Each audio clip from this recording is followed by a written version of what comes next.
Salam, xoş gördük. Hər vaxtınız xeyir əziz dostlar. 8 iyun 2026-cı il Kiyev şəhərindən sizi salamlayırıq. Dostlarımız da salam deyirlər sizə. Voice of You kanalının əməkdaşları, onun menecmenti, onun redaksiya heyəti sizi salamlayır. Dəyərli dostlar, biz demişdik və bu baş verir. Tərəflər danışıqlar məsələsinə göyə yaxınlaşırlar. Hər halda Rus führerinin kasseri Abramoviçin Kiyevdə olması məsələsi may ayının 15-i Ukrayna prezidenti dönəri Sky News-a verdiyi müsahibədə təsdiq etdi və bildirdi ki, təşəbbüs Rusiya tərəfin olub.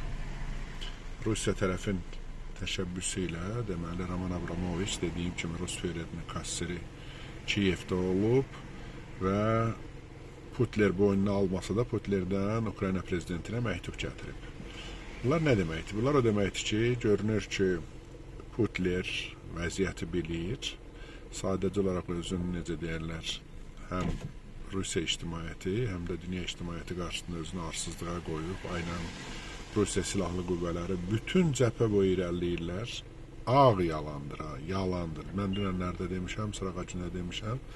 Bir dənə Konstantinovka istiqamətində onların nə isə tərpəntiləri var və demişdim ki sizə, əgər əvvəlki günlər, məsələn, hətta may ayında gündə 295, 298, 250-dən az olmayaraq 250-300 arası gündə deməli, hərbi toqquşmalar olurdu da Təməz xəttində. İndi həmin toqquşmaların sayı düşüb təxminən 90-a, 100-ə çatmır. 2,5-3 dəfə müharibənin intensivliyi aşağı düşüb, yəni döyüş bölgəsində.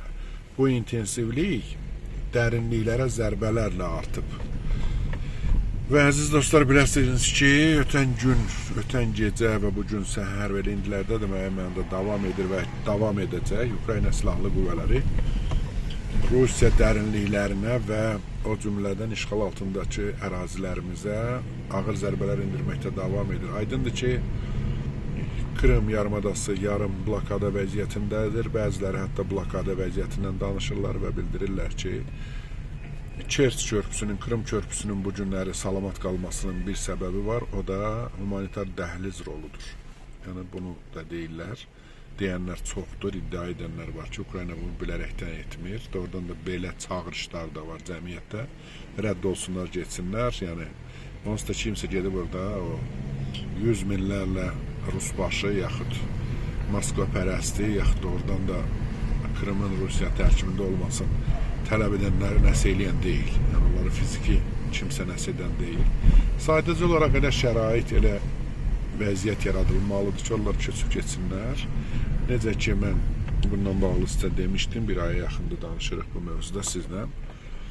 Xerson şəhərində təchizat dayandırıldı, həm hərbi sursat, həm proviantlar, yəni ərzaqların verilməsi dayandırılanda özləri rədd olub getdilər Xerson şəhərindən. Təxminən eyni bir məsələ bu günləri Krım Muxtar Respublikası ətrafında, yəni Krım yarımadası ətrafında baş verir. Bunu da biləsiniz dostlar.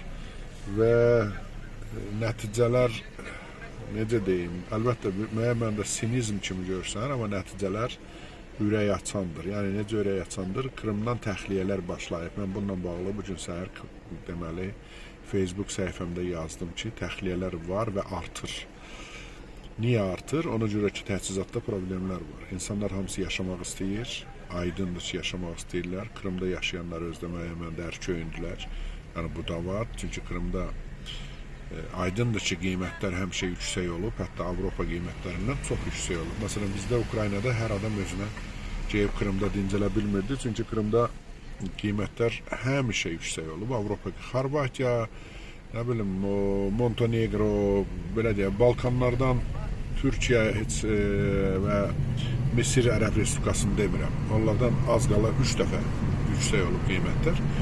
Orada yaşayanlar, təbii ki, ora gələnlər, orada mülk alanlar, əlbəttə ki, yanacaqsız və ərzaqsız yaşamaq istəmirlər. Bu, təbii, normal bir şeydir. Ona görə dostlar, biləsiniz, Krımdan təxliyələr başlayıb və bu gedəcək, yəni getdikcə artacaq. Çünki orada, dediyim kimi, rahatlığa, firavanlığa, nə bilim, canı əzizlərin yerində Krım, belə deyək. Bu öz yerində və bu günləri bilirsiniz Simferopol, Moskva-Simferopol dəmir yol qatarına Ukrayna tərəf, amma qatarın sərnişinlər olan hissəsinə yox, lokomotivinə Ukrayna tərəfi dron vurdu. Rusiya tərəf bildirir ki, həm Müdafiə Nazirliyi xətti ilə, həm də Krım Muxtar Respublikasının müvəqqəti təyin edilmiş rəhbərliyi var, Razvajayev, Aksionov bildirirlər ki, deməli, maşinist ağır yaralıdır, dəmir yol qatarının. Maşinist köməkçisi isə gedib Qabzonun konsertinə. İşğalçılar bilməlidirlər, siz burada qeyri-qanunlusunuz və beynəlxalq hüquq, bütün normalar, bütün mənəvi və psixoloji məsələlər hamısı tələb edir ki, o cümlədən BMT nizamnaməsi tələb edir ki, işğala məruz qalan ölkə öz ərazisində istədiyi əməliyyatları həyata keçirə bilər. Hətta 54-cü maddədə, hətta işğalçı tərəfin ərazisində də, yəni hərbi hədəf sayıla biləcək bütün obyektlərə hücum edə bilər. Yəni Ukrayna bu mənada heç bir beynəlxalq hüququ normanı pozmayıb və dediyim kimi sərnişinlər olan hissəyə hücum etməyib. Yəni bunu da biləsiniz. Və belə müharibə davam edir, amma dediyim kimi dünən də demişdim, 2 dəfə demişim dünənlər razı. Rusiya tərəf Ukrayna ilə gizli danışıqlar aparır. Rusiya tərəf Ukraynadan qorxur. Rusiyadakı narazılıqları Putler gözəl bilirmiş, bilir. İndi aydın olur ki, bilir. Bilməsə xeyir olsun, öz kasterini götürüb göndərib Kiyevə. Demək, onlar da müəyyən mənada razılaşdırılır. Və sonuncu sizə deyə biləcəyim məsələ bundan ibarətdir ki, dünənləri Londonda 5 bənddən ibarət Ukrayna üçün ədalətli sülh adlanan sənəd qəbul edildi və bu sənəd əvvəlki sənədlərdən heç nə ilə fərqlənmir. Bir yeganə istək bundan ibarətdir ki, döyüş xətti boyu atəşkəs yaranmalıdır. Aydındır ki, Ukraynanın əraziləri geri qaytarılmalıdır. Aydındır ki, Rusiya tərəf reparasiyalar, yəni ödənişlər verməlidir və Ukraynanı bərpa etməlidir. Orada xüsusi bir bənd olaraq göstəriblər ki, Avropada və dünyada həbs edilmiş, dondurulmuş Rusiya pulları hələ ki Ruslara qaytarılmayacaq o zamana qədər ki, Ukraynanın dağıtdıqları əraziləri bərpa etsinlər. Və belə dostlar, günlərimiz davam edir. O müəyyən bir